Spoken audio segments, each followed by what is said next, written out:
हेर्नु न यहाँ कत्रो कत्रो घरहरू गाडीहरू काश यो गाडी मेरो भइदिएको भए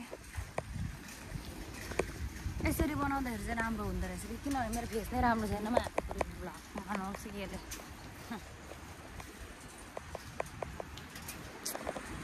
मलाई आफ्नै फेस राम्रो लाग्दैन क्या गाइजहरू झन् अरूले कसलाई लाग्छ होला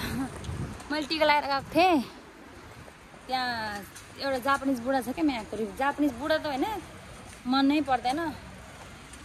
छेरी चुकेता नि रे मलाई त खाइसौ त्यस्तै गरेर टिका दिएस् भनेर उनीको सितेर बुढे अझै हाम्रो मेन रोड हो मेन रोडबाट दिदीले क्रस गरेछ उनीहरू घरला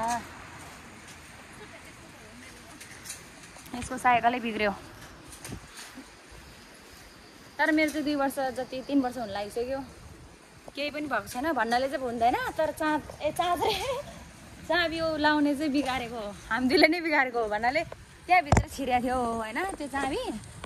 अनि 2 जनाले निकालौँ भन्दा निक्लेन ए जामा लाउने ढुङ्काले फोर्ने गर्दा मेरो साइकलको चाहिँ याद यस्तो हालत भएर तर ठिकै छ चाबी नलाइकन राख्छु अनि त्यहाँ रुममेटले चलाएर मेरो साइकलै पटाएर पन्चर त भन्नु त मिल्दैन तर पनि हावा चाहिँ सघाउँछ क्या म्याकहरू उसको साइकल चाहिँ फेरि कहाँ लाग्छ अनि मेरो साइकल चलाएर हिँड्छ फेरि म नहुँदाखेरि होइन के अरे नहुँदाखेरि चाहिँ लाग्दो रहेछ अनि ठ्याक्कै म घर आइपुग्दाखेरि चाहिँ फेरि ल्याएर राख्दो रहेछ त्यो चाहिँ ठिकै हो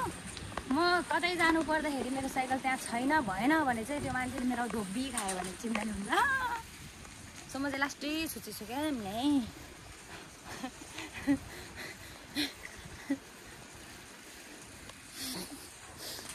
अब त के गर्नु जान कि दिदीले काम छोडिसकेपछि यस्तै त हो नि एक्लै बोल्ने एक्लै भ्लग बनाउँदै आउँदै गर्ने अब यसले काम छोड्छ पो साथीहरू मलाई त टेन्सन भयो मसँग कोही पनि हुँदैन मिल्ने साथी भनेको एकजना कि थियो अब त म एक्लै भयो म पनि काम छोडेर जाने कि सँगै जान्छु कस्तो नबोल्ने खालको केटी भन्ला ऊ चाहिँ मसँग मात्रै हो झर्किने बोल्ने ऊ चाहिँ यस्तो भिडियोतिर चाहिँ बाहिरतिर यसरी भिडियोतिर चाहिँ उसलाई रुचि चाहिँ छैन रहेछ क्या यसलाई चाहिँ सो त्यही भएर ऊ चाहिँ चुप्प लागेर हिँड्छ देखा छैन के म्याडमजी मेरो थोबाट देखिरहेको छैन त गाइजहरू फेटले के अड्क्यो आँखामा कति राम्रो देखिरहेको छ तिमीलाई त तर म भिडियोमा देखाउँदिनँ गाइजहरू यहाँ रोड हेर्नु न खतरा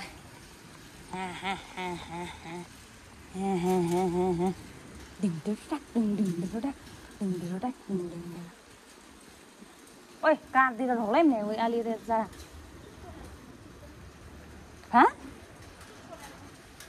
मलाई चुप्प लाएर बसेर सिक्दै ब्लगरलाई चुप्प लाएर बसेर सिक भनेपछि भ्लग कसले बनाउने कसले बोलिदिने यतिकै हो जाने कि गाइजहरू उसले मलाई चुप्प लाएर बसेर त्यही भएर एकछिन तपाईँहरू हेरेर मात्रै बस्नु ल दिदीले भनेको कुरो त मान्नु पऱ्यो नि त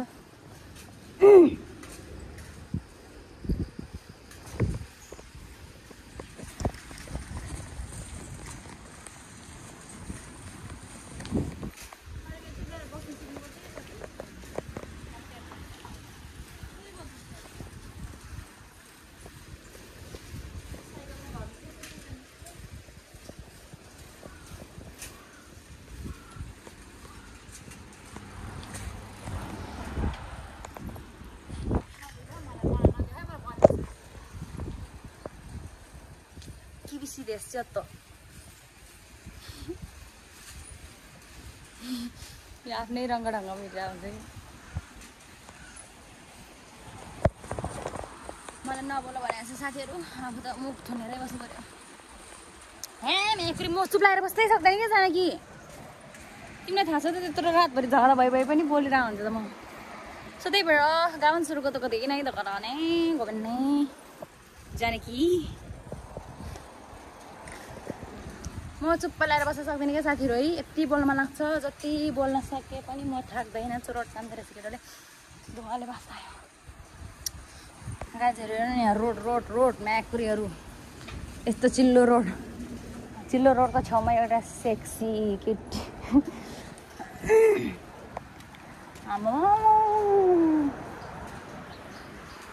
खतरा के भन्छ झ्याप भएर हिँडिरहेको रहेछ म्याको आँखा पनि यस्तरी भएर हिँडिरहेको रहेछ। ल गाइजहरू हामी चाहिँ यहाँ यो कोइनमा त यति धेरै लामखुट्टे आउँछ कि म्याकुरी हामी त अस्ति तर्स्यो साथीहरू जान्दैनौँ हामी अब त्यस्तो कोइनमा जान्दैनौँ साथीहरू। अब चाहिँ म घरमा आइपुग्नु लागि साथीहरू त्यसपछि म तपाईँहरूलाई बाई बाई गर्छु ल साथीहरू।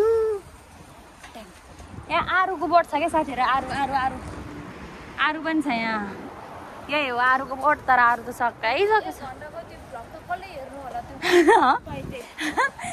त्यही त यार है दिदी न होइन हेर्न त 400-500 जनाले हेर्छ है तर फुल भिडियो त हेर्दैन होला क्या मलाई त्यही लाग्छ क्या त्यही भएर कहिले त बोलाउनै मलाई पनि ए होस् नि फर्स्ट कसले चाहिँ हेर्छ बिस्तारै भइहाल्छ नि भनेर कन्टिन्यू गरेर क्या एकैचोटि त कहाँबाट हुन्छ त भनेर सबले भनेको क्या मलाई युट्युबर ब्लगरहरूले पनि क्या तिमीले चिन्दैन होला जस्तो त्यो भाइरसहरू त्यो बेबोहरूलाई क्या उनीहरू पनि पहिला फर्स्ट मेरो नि उनीहरूको पनि झन् फर्स्टमा कति भ्युज रहेछ थाहा छ 50-100 एक वर्ष त 50-100 रे त्यसपछि टिकटकमा एकैचोटि भाइरल भइसकेको खतरा ब्लग उस आएको तर मेरो त त्यत्रो टिकटकमा पनि 2-3 लाख सब्सक्राइब फलोवर्स छ होइन मेरो नि बढी रहेछ भन्न त 3K जति भ्युज त गएको छ एउटा भिडियोमा कति किन मलाई धेरै भ्लग सबले हेर्नै पर्छ भन्ने छैन नि त पछि म यसरी हिँडिरहेको थिएँ है जापानमा भन्ने हुन्छ नि त आफ्नै मेमोरीहरू। गाइजहरू यहाँ अनार छ अनारको बोट हेर्नुहोस् त अनार पनि छ त्यहाँ त्यही भएर भोलि पर्सि मेमोरी हुन्छ कि मैले है पहिला पोहोरको गएकोमा खिचेको भिडियोहरू अहिले हेर्दाखेरि यस्तो रमाइलो हुन्छ कि यस्तो हाँस उठ्छ कि पनि हेट म पहिला यस्तो थियो है भन्ने हुन्छ क्या त्यही भएर मेमोरी पनि हुन्छ क्या। सोसियल मिडिया भनेको चिज रेकर्ड राख्ने पनि ठाउँ हो र तोड्ने ठाउँ पनि हो क्या त्यही भएर यसलाई युज गर्न जाने भने राम्रो पनि हो युज गर्न जानेन भने नराम्रो पनि हो। त्यही भएर गाइजहरू 2000 म्याकुरी ओ आलु हो क्या हो जाने कि 2टा 2000 रहेछ नि साथीहरू यहाँ गएर भिडियो बनाउनु पर्छ भेट हुन्थ्यो तर के गर्नु सुनमा आउँदैन। ल गाइजहरू हामी पुग्नै लाग्यौँ घरमा ल पुग्नै लाग्यौँ हात दुख्यो म्याकुरी ऊ यहाँसम्म एकछिन मोबाइल अफ गर्छु।